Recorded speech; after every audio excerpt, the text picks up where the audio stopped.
Very warm welcome. It's delightful to see the room full, and I think we're all in agreement this is a much overdue discussion.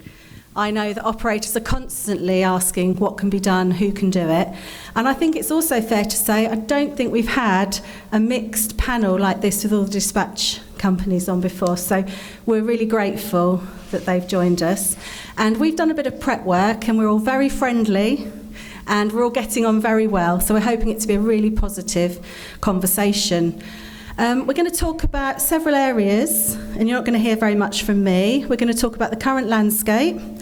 We're going to talk about attitudes and responsibility. We're going to talk about the challenges and addressing them, and then we're going to open the floor to everybody. So I'd like to start by asking the panel to introduce themselves. Just a few notes. You need to hold the microphone very close to your face, which is not always normal, but it's got to be very close. And I'll start at that end with Simon. Please introduce yourself. Thank you, Rachel, and it's great to be here, and thank you to you and Liza for organising what is a very important seminar. So I'm Simon Vanguard. I'm the CEO of CEO of Cordic. My first faux pas of the day. So,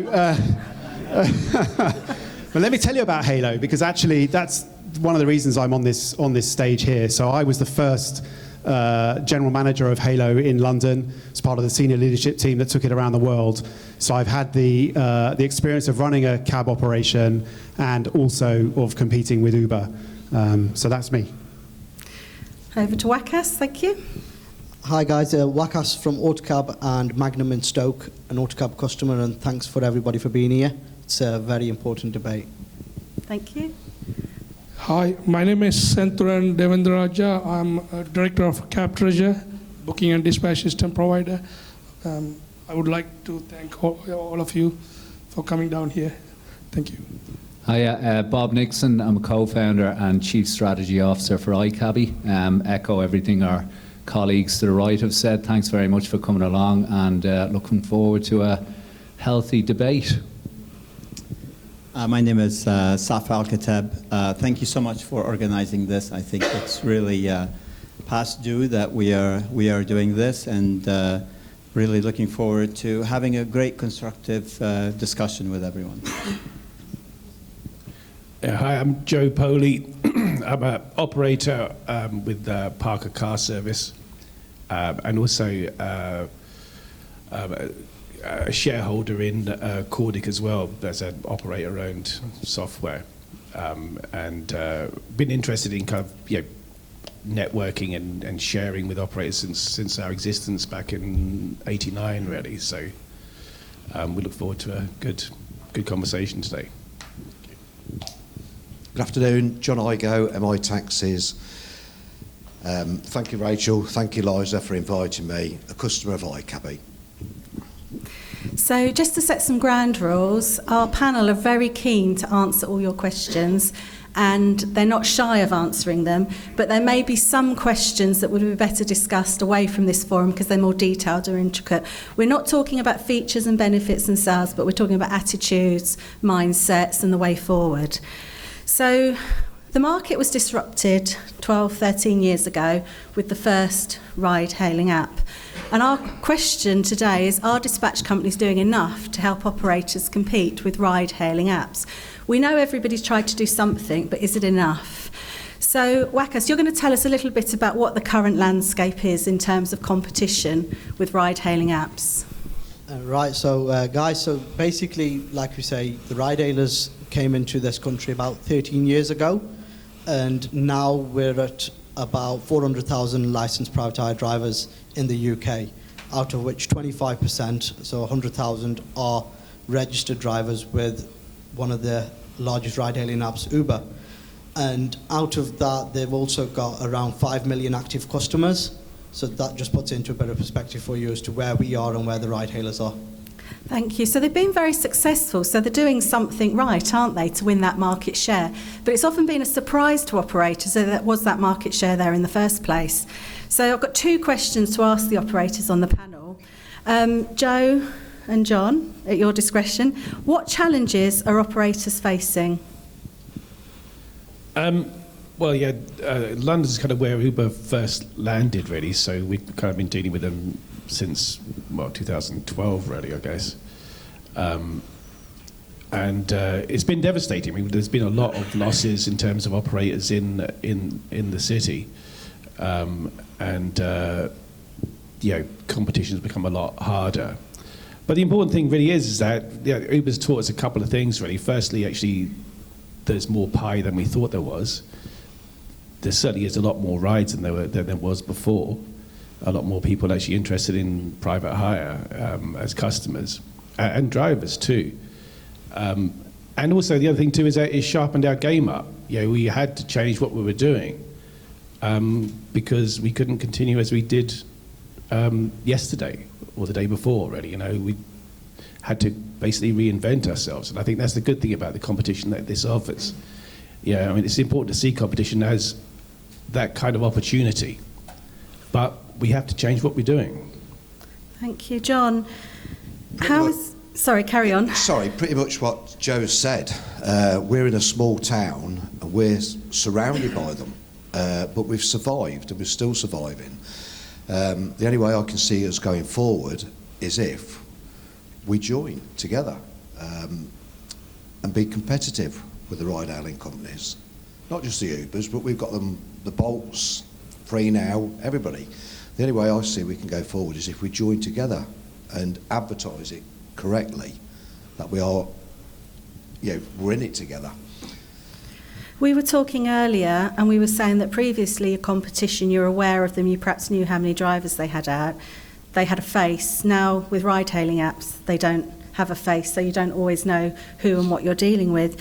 What is it about the way ride-hailing apps have changed that have changed customer expectations? What is it customers are now expecting from these apps? Well, it's so simple. They can book a taxi or a vehicle. It's so simple. I think it's the simplicity of it, which is great for the customer. Like, if we're looking for a house, we go on to Rightmove. We're looking for a hotel, TripAdvisor. And I think we need to go along those routes to try and get our customers back. But we actually talk to customers where the ride-hailing companies don't. And if that's, we've lost customers to ride-hailing companies, but we've gained them back as well for these simple reasons, because they can't talk to anybody when they lose anything or there's a problem. So we talked about brand awareness, didn't we? Yeah. Easy driver supply. So those are the challenges we're going to discuss today. So moving on to the second part, what attitudes are needed to meet the challenges faced and who is responsible and accountable? And I have somebody in the audience that wants to ask a question. I don't know if Ryan is with us. If you could ask it, because you haven't got a microphone, I'll repeat it. What attitudes does the industry feel need to change to get everybody united? And what do you think would block that change? Thanks. So Ryan asked, what attitudes do you think need to change within the industry to challenge the competition, to challenge the ride-hailing apps, and what might be blockers? If we could ask Safa, because we had a conversation about this, and then we'll ask all of the dispatch companies to give us answers so everyone has a fair chance to respond. Well, I think that first you have to identify what the core issue is, and then addressing it. Coming together and not knowing what to do about it may not be, that's the second stage. And for me, if you ask, why did ride-hailing, really the previous question, why did ride-hailing succeed? I think there's really two core things that they've done well, way better than our industry, that let them succeed. One is that they had the attitude of, we will never let a customer down under any circumstance, even if it means that we won't take their booking at that moment in time. What we've seen looking at the data of a lot of our, when we analyze and sit with our customers, we've seen, you might see a tax company being flat, like growing at 1% or not growing at all. But in reality, what's happening is every week they're losing customers and they're gaining customers and staying that average. Ride-hailing companies, what they do is they say, we will not lose a customer. Because although you may not take their booking that day, but if you let somebody down, you will lose their 10, 12 bookings for the rest of the year. So their approach is, if I gain a customer, I will never lose them by letting them down, and I will gain 1-2% a week. And that's why you see them when they first come in, they're not so hot. but a year later, they've grown really a lot. So I think that's something that they've done. We've done technology to address this and make it possible for our customers to operate that way. I have to say, some have and some haven't. I think that's one. The other thing that they've done really well is pricing. They've made dynamic pricing to be part of their business model. There are certain times to bring the drivers out, they raise the price, but when there's enough work, they lower the price. They have kind of algorithms that allow for that.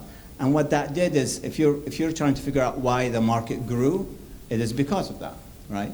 And I think, to me, those are honestly, like, sometimes emotion gets in the way, but those are the two fundamental things they've done that have done better that in our industry. And I think, to me, we need to fix those to areas, and if we do, then I think there could be other steps. Thank you. If you could pass it to Bob. Just to reiterate that, I believe Uber claimed to have increased their workload by about 23% in the last year, so whatever they're doing is working. So, Bob, I know you've got a lot of thoughts. What attitudes do you think need to change, and how can we challenge the competition, and what do you think is blocking it? I actually think that there's an incredible amount of pressure being put on dispatch technology companies to come up with all of the answers. So our stated aim has always been to give taxi companies the tools that they need to compete with Uber.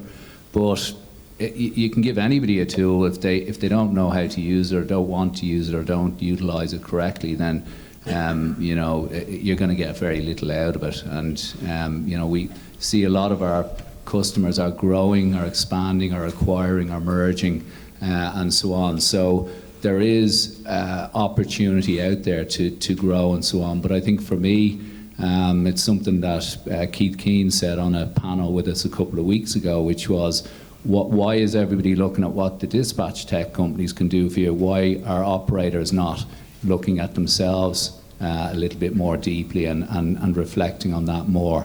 And I think the answers that we were hearing is that there's excuse me, USP there for taxi companies in their local community.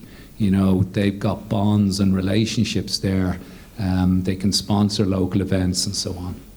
Thank you. So I think we discussed how you would like to have as many questions and suggestions as possible, which can be something that can be done at your stands afterwards. But you're not frightened to hear any question or address any issue, and that goes for all of you, I believe. So we'd encourage everybody to either do something at the end of this when it's an open floor, or to come and see the dispatch providers and really be honest and open about what you want and think. Yeah, 100%. And I think, you know, much as we have competitors up here, I think all of us would agree competition is good for us. And regardless of what we think about Uber, Lyft and whoever else, they are driving huge change in technology companies, but also in private hire and taxi companies. Ultimately, they're actually making us all better businesses.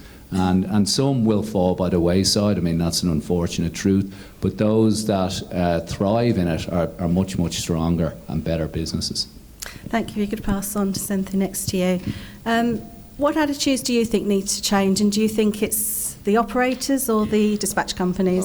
I think both of them need to work on it, especially dispatch system. Should provide tools like to retain the drivers and also attract the new drivers.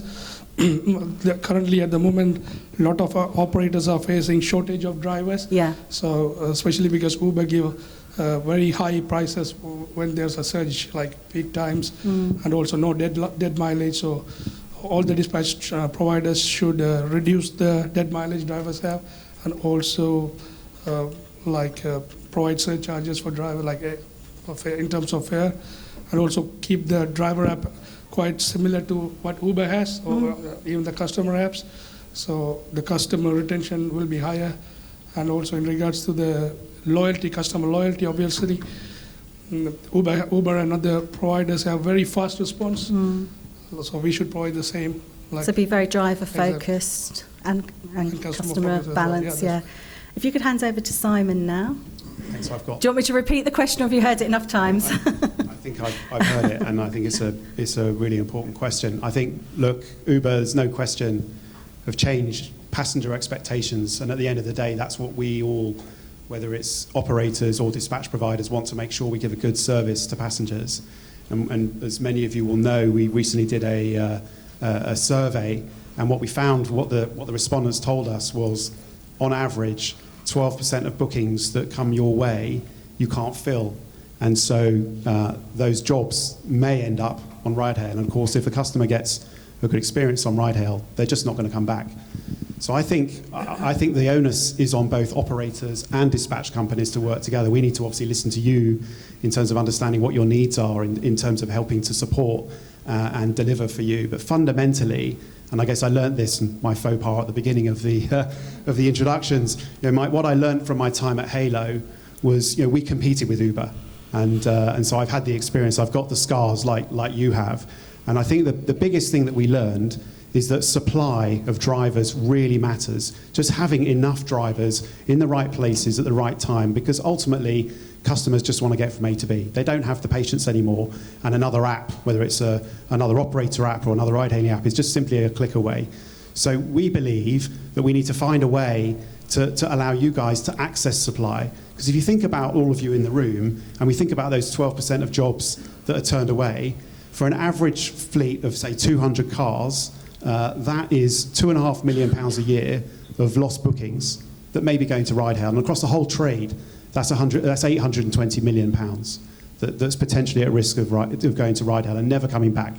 So we believe that we need to open up the supply so that and the operators can work more closely together, stop thinking of each other as enemies and think about each other as allies. And again, one of the interesting stats that came through in our survey was 81% agreed that it's actually more important to think of each other, all the people in the room, as allies rather than as competitors, because the real enemy is not anyone in this room, it's Uber. And no one here wants Uber to eat their lunch. I think we were talking yesterday, weren't we, about how often customers will book the local operator and a ride-hailing app and see which one comes first. So this supply of drivers is definitely a very key issue to be discussed in more detail. I have another question now. Let me just check. Were you happy with those answers, Ryan? I have I'll come to you because I've got one booked in, and I will come back to you. I won't forget. So Wakas has asked a question. Wherever Wakas is there. So, do you consider that your systems compete? What do they fall behind on in comparison to the ride-hailing apps? And how do you think? I'm going to repeat it. Okay. Yeah. So, do you want to carry on? Finish your question. And how do you think you could support operators in the future to compete with ride-hailing apps, and what approaches are needed? So that was, do you think your systems might have fallen behind in comparison to ride-hailing apps? Do you think that you could support operators better in the future with new features, and what changes are needed? Is that right? That's right. Yeah. Do you want to start with you as you've got the microphone, Simon? Yeah, sure. Okay. There's no question that all of us can be adding more features and working with you guys to improve the level of service that we provide through the capabilities of our system. I guess the bigger point for us is, or certainly at Cordic, is we believe that actually dispatch broadly is a solved problem, right? All of us around the table have been around a very long time, and if you think about the bigger picture here, if you imagine features are essentially like deck chairs on the Titanic, and Uber is the iceberg. So for us, we believe actually, solving the biggest problems, the thing that actually prevents a customer from getting a cab regularly, is what we need to focus on. Which is why yesterday we launched frictionless open sharing, and we believe opening up supply is the way, or the biggest lever that we can have to help you compete with ride hail. Thank you. If you can move it along. In regards to the features, I believe most of us have, in fact, more features than what Uber has, in fact, because we implement based on what customer requests. So in regards to competing with Uber, I believe branding should be important, especially customer apps of operators. That's what I think there's a big gap, and also customer loyalty is important to loyalty, and keep the customer happy. So you offer a personal touch to customers, so they come back to you all the time. Yeah, I believe that's what will help all the operators moving forward. The desire is there to provide it, yeah. Bob? Yeah, look, our take might be sort of sound slightly unpopular, but our business isn't actually to the industry. Our business is to our customers, and we set up a business in the UK that's owned by our customers. They sit on our board. They help drive the direction of our business. So our duty is to our customer base, and anybody in here who isn't a customer is welcome to come and join us.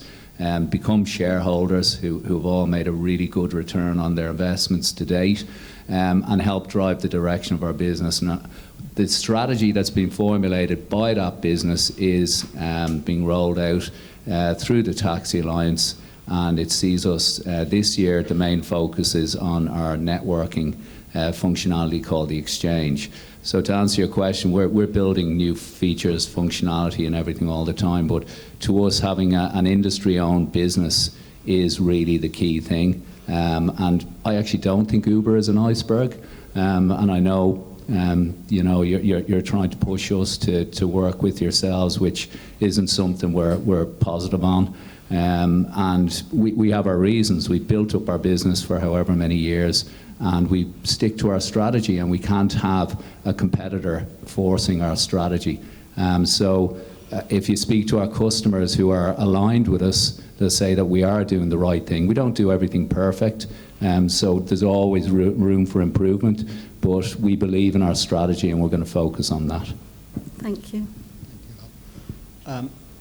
Yeah, I mean, I think we actually, I think there are some 30 features that we have developed over the past year and a half that are specifically designed to help customers compete with everyone, but including their biggest competitor, which is Uber and the ride-hailing apps. And come to our stand and we'll show you those. So I think that the features are there for the big core business for you to compete with, and the customers that have turned them on have done well against ride-hailing apps, and those that haven't, I think they need to. There is also more to this. I mean, if you actually look at the ride-hailing apps, they actually spend about 15% of their revenue on R&D development. Huge teams, thousands and thousands of engineers, and they see that as a sound investment. I think if you were to look at what dispatch companies here make, it's about 1.5% to 2% of the revenue. That's straight up from the rent, for example, that drivers make. So I'm not saying this because of us. Honestly, we're running good businesses and we're fine. We're doing okay. We'll have the number of people that we can to support the revenue that we have. But I do think as an industry we have underinvested. We got too excited about the competition that we do. We got too excited about reducing cost of dispatch. We got too excited about that. I think we have gone a bit too far. You really need to think, we're your technology provider. We're there to help you to compete, and it's way better to invest in us so we can help you compete with that. So I think we have underinvested in technology.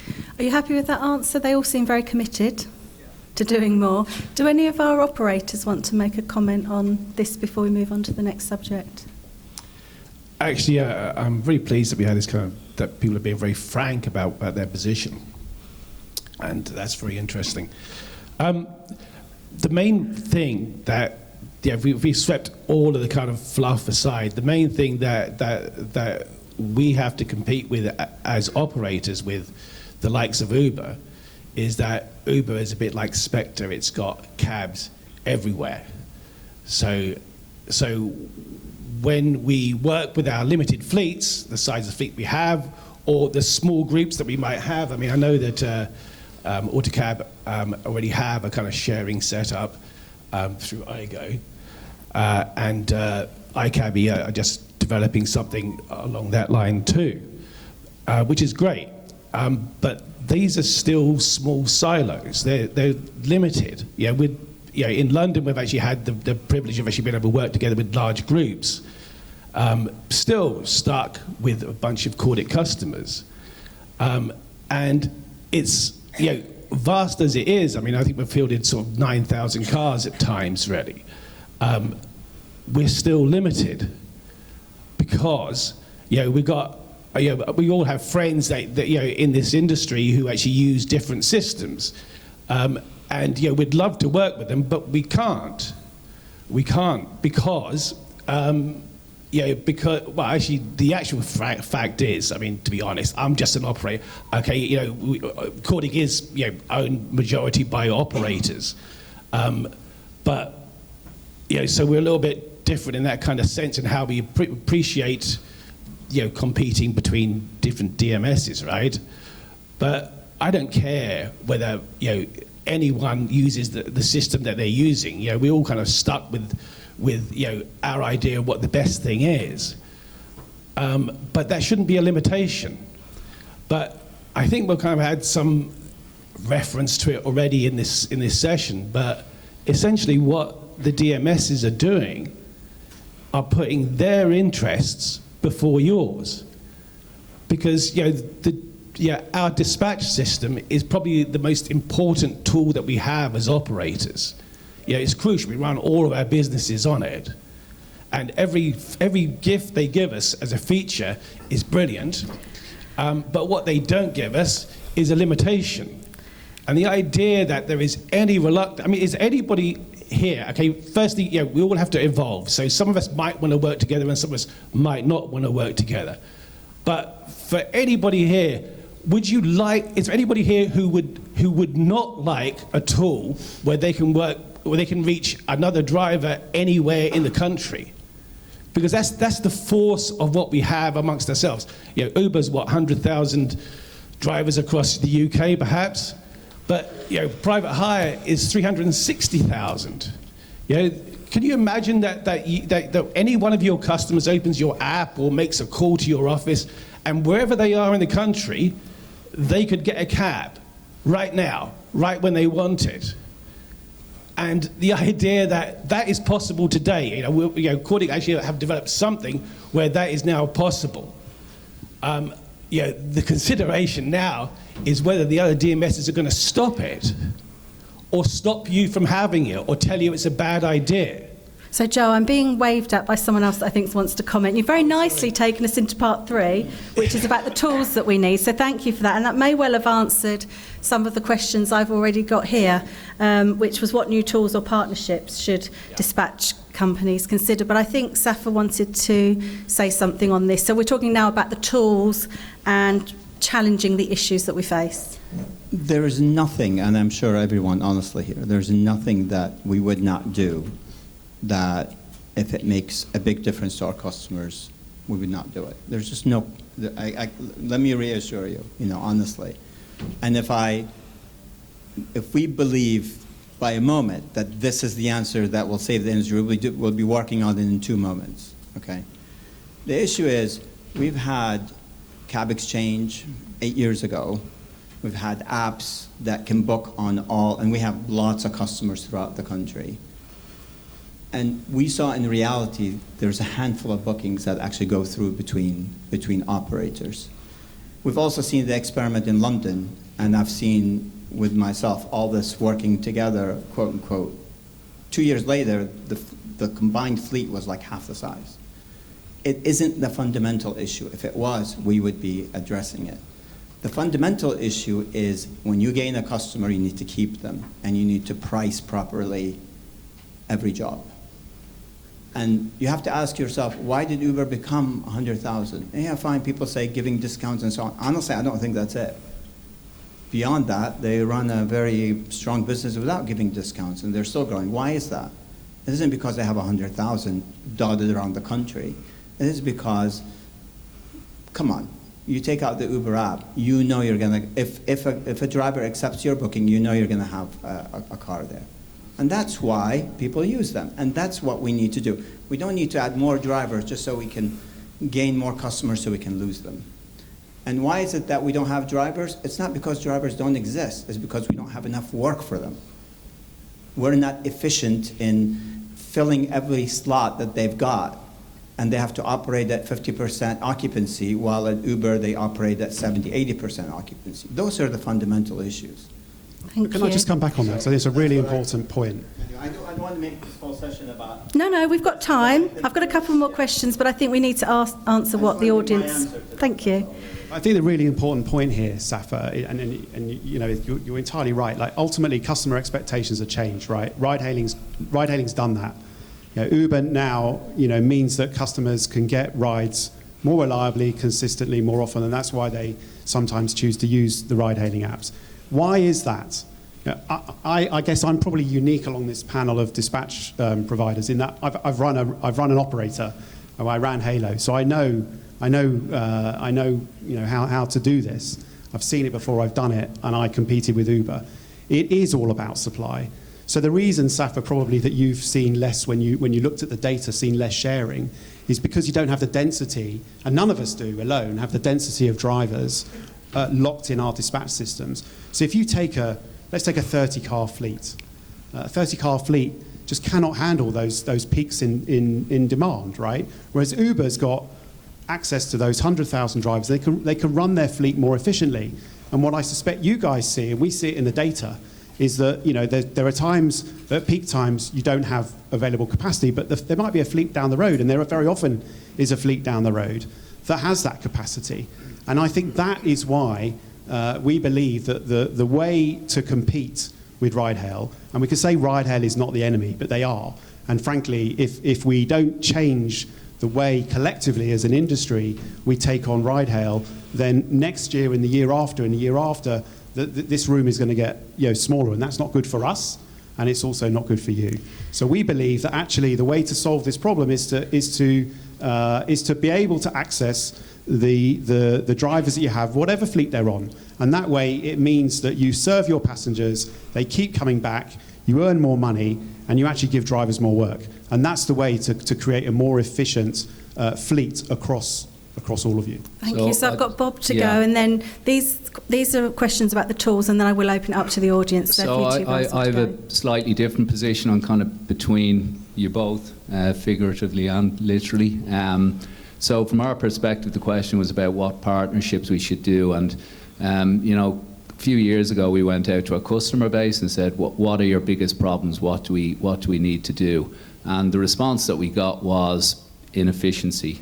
That drivers aren't getting enough trips because they're being moved all over the place, and the logic is incorrect. And they said, what we need is something like Google. So we went out, we spoke to Google, and we came back to the customers, and going on Safa's point about underinvestment, and we said to our customers, okay, well, we could get you that Uber-like experience, but it's going to be about 5 pence per trip. How do you feel about that? And to an individual, every one of them said, absolutely no way, we couldn't do that, shock, horror. So the problem was massive, but it wasn't big enough to put money into. So over 2 years, we negotiated a technological partnership. We're the only dispatch tech company in the world to have that partnership with Google, and we're using now the same engine that Uber uses. And it's taken time to start building up the features and functionality. And my point, Simon, to your point, is that it's inefficiency that we need to improve. And if you join all companies together who are inefficient, you have a multiple of that inefficiency. And what we're doing now is we're running the data, we're seeing how no-shows and cancellations are dropping, the number of dead miles are dropping, drivers are doing more trips. We're investing in the technology, we're not trying to compound the problem by pulling everyone together on differing taxi dispatch systems. And with respect to talking about numbers and coverage, we have about 60,000 drivers in the UK that are powered by iCabby. Through our partnership with ETGL, we have 13,000 drivers in the smallest companies, the smallest towns, villages and cities, which is something Halo never had, Uber doesn't have, and we believe we're in a unique position to leverage that. And this is where our strategy comes in. We believe while we're in control of the tech and can invest in new partnerships, that we can solve the inefficiency problem. Thank you. Cynthia, do you want to add to that? In regards to this, I would say a dispatch company, as a dispatch provider, sorry, we always say yes to customers, like most of the features, like if they come up with any sensible requirements, like that will help as well. And in regards to the investment, obviously, Most of the revenue goes into R&D. Like, we have a very strong development team in excess of 50 developers. So in Capture, we do a lot of customization, bespoke solution for customers, which a lot of other providers don't do in the market, because we got variation of software on top of taxi dispatch. We got courier system and other used by airlines and so on.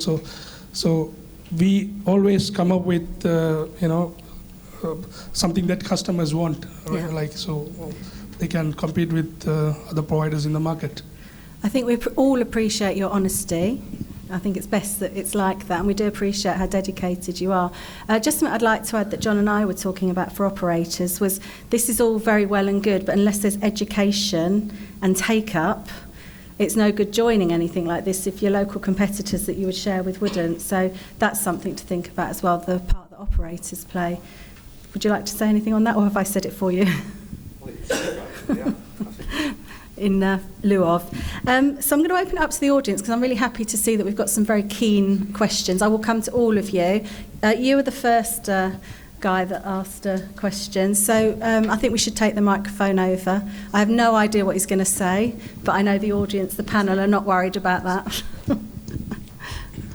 Hi guys, yes, my name's Shabazz from Controller Digital Marketing. So we see obviously Uber's got a massive marketing budget. They're advertising on Google, social media, billboards, even movie placements where people hear Uber's name and say movies and stuff. What are local companies doing? So I heard John saying, look, companies have gone bust, we're just surviving. So what are companies doing to grow, and what are the dispatch doing to kind of help their efforts in marketing? I think that slightly touched on the point John and I were talking about, educating your local competitors and brand awareness, because it's no good having a system if you can't actually share it. So who's got the microphone now? Would you like to start, Senthus? You've got the microphone? Sorry, could you repeat that question? I was... So it was, what are you doing about marketing and awareness and supporting operators to put that brand and that opportunity out there, because Uber are obviously piling thousands. So in regards to the marketing, obviously, as a dispatch provider, we have some features integrated into the system, like you can send bulk SMS marketing campaign for customers via the system, and also driver recruitment and all, and also app branding, like we provide some special QR code sort of thing where you can do marketing and print leaflets and put it in restaurants or pubs. And also there are very specific solution like hotel booker, which you can place it in hotels and busy places where customer can book the taxi on themselves like Uber. And obviously the main thing is app marketing. Obviously customer app is very famous since Uber. So that's you can do a lot of bulk marketing through SMS campaigns and all, which works out very well. Thank you. If you'd like to pass over to Simon, just picking up on something Bob just said about doing lots of research, and I think a conversation I had with one of you is a lot of operators aren't always aware of the tools that are already there. But in terms of the marketing, Simon, would you like to? Yeah, so look, we have a number of marketing features in the system. I'm not going to list them all out here. I guess that's something we can talk to operators on the stand. I go back to the same point I made before, right? I think our responsibility is to provide the features to our customers that they need to help them grow their business. And your responsibility as operators is to then go, and I think Safa made the same point, right? Is to actually use the capabilities that any of us have provided you. It's interesting, I was talking to Rachel last night, and she said something to me which I think was quite interesting, and I think it's an onus on the three of us as much as it is to you, is we've all got quite mature systems, and they're all quite complex because for two reasons. One, obviously they've been built up over a period of time, and equally, each of you in the room has a slightly different sense of what's important, and so we've built that. All of us, I suspect, have got that level of flexibility and capability. So I think the thing that we need to take more responsibility for is to help educate you guys how to get the best out of our tools so that you can market better using the technology that we provide so that you can successfully compete. Thanks. And Bob next. And I think from what you're saying, Bob, you are looking at ways to improve efficiency. Did you want to say? Yeah. So, every dispatch system gives us something, which is the reason why we're still with them. But I feel that where they're all lacking is, again, it's coming to the app. So many of you have probably used the Uber app here. You open the app, you close the app. Within seconds, you get a notification. Oh, you came here, you didn't book, whatever, here's a discount. I don't think there's any dispatch system that can actually do that for any of us. Yes, we can do push notifications, but there's nothing as instant to retarget that customer. And I think it's all good and well saying we can do QR codes or we can send a text message, but we need to be able to capture that customer straight away. So if they've opened our app, they've opened it for a reason. They've then closed it for a reason. We need to get back in their head that, okay, here's 5% or whatever to get them back on there, and no dispatch system can give us that. Thank you. Bob, you are next. I think they're very fair points, and I think it all comes down to the technologies are constantly evolving. We provide the tools as and when we can, but something we also discussed, Rachel, was if we look back to maybe 2010, a dispatch technology company provided a little simple solution, a bit like a CRM. And you had a radio in the car, a meter, you had your own phone system and so on. And the challenge that we have is, like you're saying, Wakas, we want every one of those products to be the best they possibly can. And then we realize actually as a technology provider, it's too big an ask. So we've looked at what we're doing, and we have a build, buy or partner strategy. And I think in recent days, people will have seen, we had a look at our voice solution as an example and realized that is a whole business in itself. It's getting away from us, and we partnered with Flip to do an AI-based voice solution because they're experts in that. Maybe the day comes that on the passenger app side, that also becomes just far too advanced and broad for one dispatch technology company to manage. So I think our challenge is how do we meet the needs in every channel to the level that you should expect. We should be delivering to what you expect, and that's our biggest problem, biggest challenge. Thank you. Safa? Yeah, I think there's also a fundamental issue. By the way, I do agree that we need to up our game more on that area, but fundamentally what's going on is that you have ride-hailing companies who have access to capital markets, Wall Street, that kind of funding. And so it isn't just features, there's actually a huge amount of money they put behind marketing. And they're not just trying to lose money, there's actually an exact formula. You put in $1 million into this, that creates so many users. There is a certain amount of rides that user does, and that gives you that money back. And it's like a pipeline like that gets more and more users into their platform. The issue, though, is they have access to those capital markets that we don't have access to as an industry. So it isn't feature for feature. It is also we have to recognize that they've got that access. We don't have that access. So therefore, what do we do about it from a marketing perspective? We've implemented many years ago a number of features that try to help with marketing, but minimize the spend, the actual dollar spend that our customers do by focusing specifically on certain kind of customers and so on, but also providing the data through data analytics in a way that you can target the customers that are important to you, not to give everyone £10 or something like that, but to give it to the real people that you need to give it to. And I do have to say, although we've had this technology for many, many years, very few of our customers use it to target like that. I do agree, though, that we ought to do a better job when it comes to really targeted marketing and kind of improve on that. And I think really there is a bigger picture here, and I don't know if that's the next question or not, but it might lead into that. Like,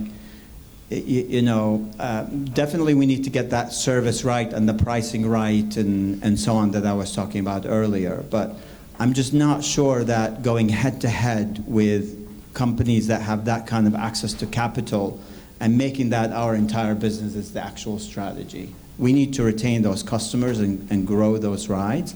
But at the same time, I think we need to diversify as an industry and tackle things that are difficult for them to do. We already do the school contracts and this, but I think to me, if there's an area we need to really double down on is, like you got to look at the disadvantages of your competition as well, not just their advantages and try to match them, but look at their weak points and try to tackle on their weak points. I Weak agree with points you on that, is yeah. on that. So Yeah. I think, to me, I'd rather be discussing what else we can do, how can we diversify our industry, what kind of other work we do, because that's probably where we'll grow most. Thanks. We are running out of time. I believe we have covered some of the questions I was asked. I will just check. Grant was going to ask a question about innovation, but I think we might have covered that. You're happy with that? I had another question about tools and partnerships, but I think we've covered that if Homie's in the room. I've got three people now I want to go to. Could we take the microphone to them? So the gentleman at the back with his hands up, he's had his hand up for a while.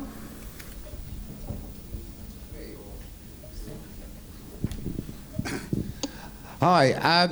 So I've been in this industry for 30 years, started with pen and paper. We kept drivers on not because of the workload, but because of how we treated them. And it's all very well to sit there and demand dispatch companies do stuff to help operators retain customers.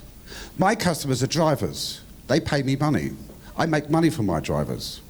Now, it is of no secret that I'm a firm iCabby supporter. Absolutely love iCabby. Wonderful system, does me very well. I've not played with the others. The last time I used AutoCab was about 20 years ago, give or take, just after Origa, for those of you who remember Origa. I've used Marandy, I've used various others. So what's your question? So the question is what are the other dispatch companies, apart from iCabby, who has driver perks, doing to attract drivers, i.e. the operator's customers, who are the people paying the operators money? So obviously Bob can talk about driver perks, which is amazing, for those of you who don't know about it. But what else is out there for drivers, our customers, and keeping the drivers away from ride hell by what we as operators offer them? So I think that's a really good question, but if I could ask that be answered at the individual stands, what are you doing for drivers? I know you're all focusing on drivers because we all agree driver supply is what we need. But going back to the uniting of the possibility of the industry, I do have a question that I'd like to take the microphone to Asher, who actually has a fleet of black taxis, but again is facing issues with Uber for his drivers. In the middle here.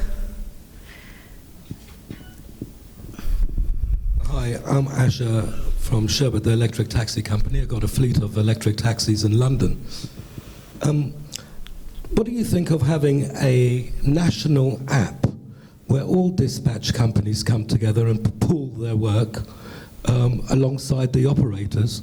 That way you're also able to compete or even out-compete with Uber.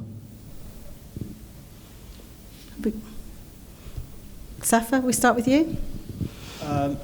Yeah, I mean, look, anything that can help customers. I mean, today we have the iGo marketplace, and anybody can come and connect into that marketplace, as many do. There's already apps out there that book, and if that's what our customers want, more than welcome. Would you be open to an independently owned but supported by dispatch companies app or booking system along the lines of Rightmove, Booking.com? For 8 years now, we've had open APIs.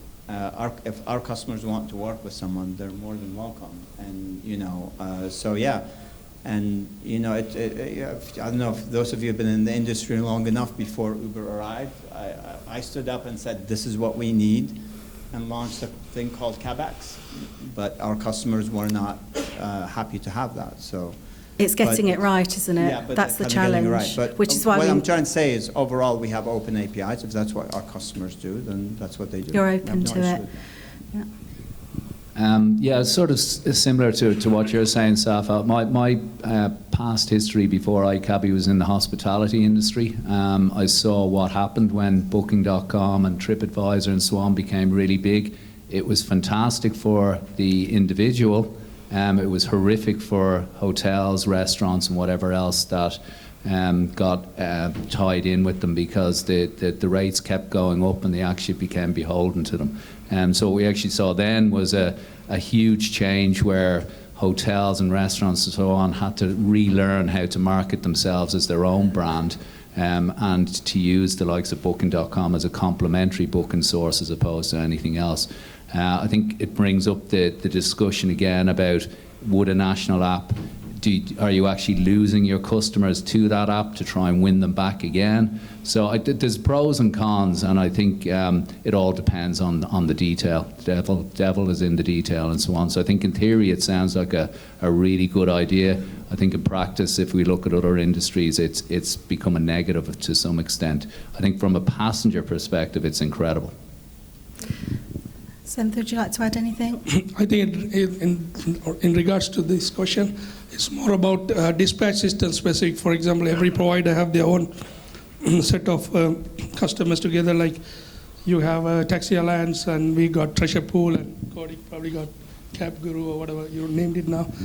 So other than that, it's very difficult to to have one app for all users, and I don't think it's realistic to have that as well in future. Thank you.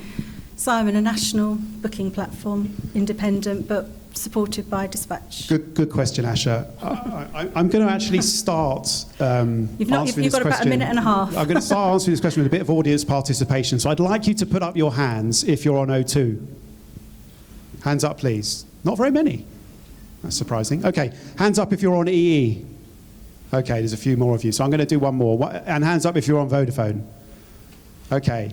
Now imagine a world where you're on EE or you're on Vodafone, and the only people that you can call are the people that are on EE and Vodafone, right? So you can't call between operators. It's ridiculous, isn't it? Or you can't send, you bank with Barclays, and you can only send payments to people that are on Barclays.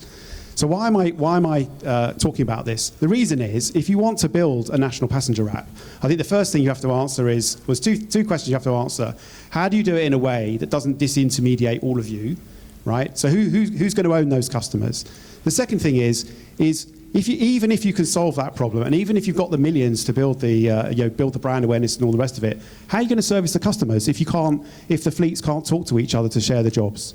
So again, I think that the way to start a national taxi app, if we think as a trade that that's a good idea, is to first of all solve the supply problem, which is why we launched open sharing, so that you can actually share jobs amongst each other, whatever dispatch system you're on, any fleet to any dispatch system. And we think that's the beginnings of essentially aggregating supply, and back to the point that was made earlier, I think by Joe, right? We mustn't think that we can't beat Uber, right? There are 3 times as many private hire and licensed taxi drivers in the UK than there are Uber, right? So there is a way to win, and the way to win is through collaboration. Thank you. So just rounding up the discussions we've had, I think it's clear to see everybody is in agreement that we want to improve and we want to compete and we welcome competition. Individual dispatch companies have different ways of looking at it. I think this conversation has only really just started. I'd love loads of you to go and ask the questions to the dispatch providers at the stands, or come and find me and ask me the questions, and we will follow up through the Private Hire magazine or podcast.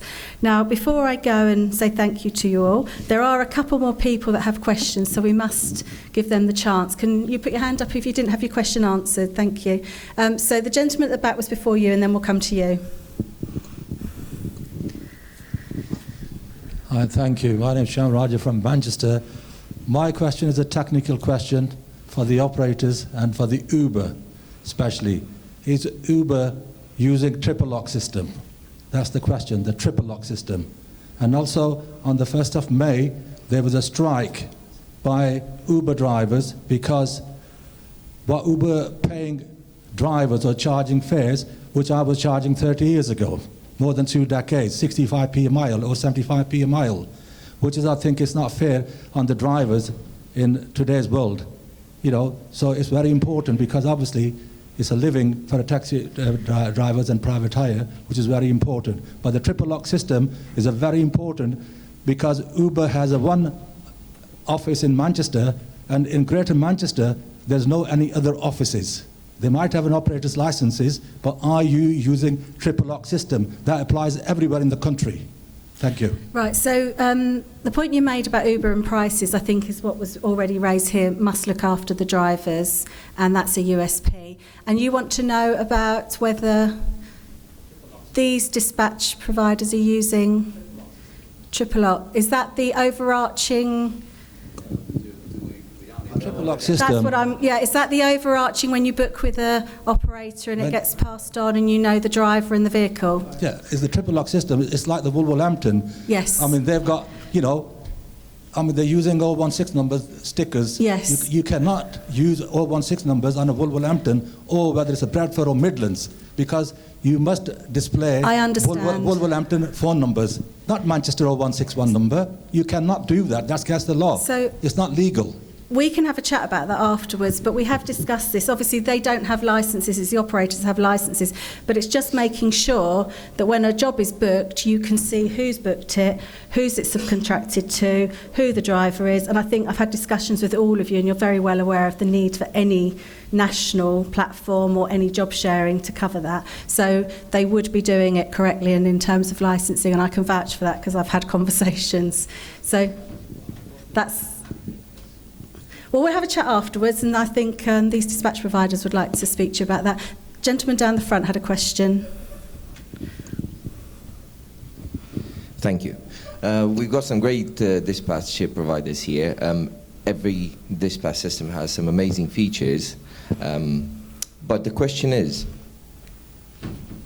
do we teach our operators how to use these tools? Do we teach them how to advertise, SEO? Because they've obviously got these great dispatch softwares, great tools to recruit drivers, but if they don't know how to advertise their company, they're obviously not taking on new customers and new drivers. Do the dispatch providers consider they would be worth trying to mention to their customers the importance of SEO, Google Ads? I can answer that question. You know, because obviously the operators have these amazing tools. But I can answer that question, and we've actually had discussions. There are amazing tools, and not all operators are aware or don't understand. And I know that all of the dispatch companies are definitely spending a lot more time on training and investing in their operators to do so. Would you like to comment further on that, any of you?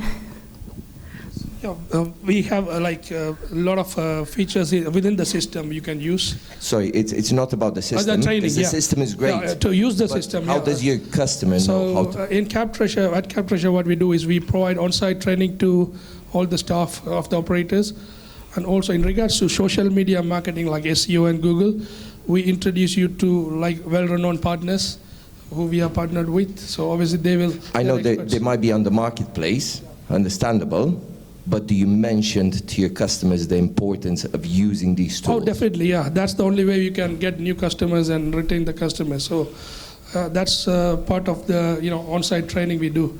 So we explain in detail where you can get the jobs from. For example, we got aggregators such as CMAC. This isn't about aggregators. No, I'm saying this is private. It's investment in the operators, and I don't think just at the beginning of inception, but I think as new features come out, I think they're explained extremely well by all of the dispatch companies, but I think sometimes the operators don't understand them, and it's what we've been talking about, education.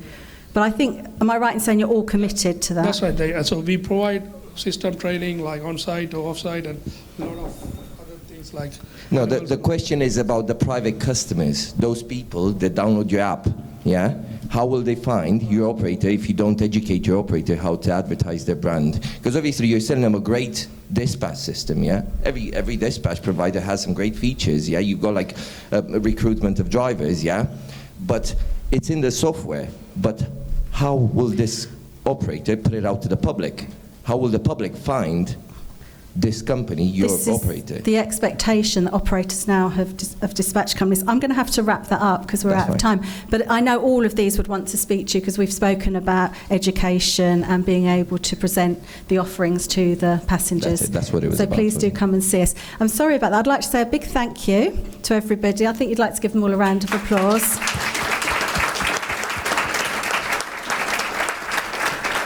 We're grateful that we've had some honesty and transparency, and that even if we don't agree, we've all sat here and agreed to disagree. I think the point is, it's been now 13 years since ride-hailing apps have entered the UK. We've had a lot of chat, we've had a lot of conversation. We need some action now, don't we? We do need a way forward. And thank you guys. We look forward to more of this. podcasts, interviews, magazine articles where we ask some of the questions that haven't been answered today. Thank you, everybody.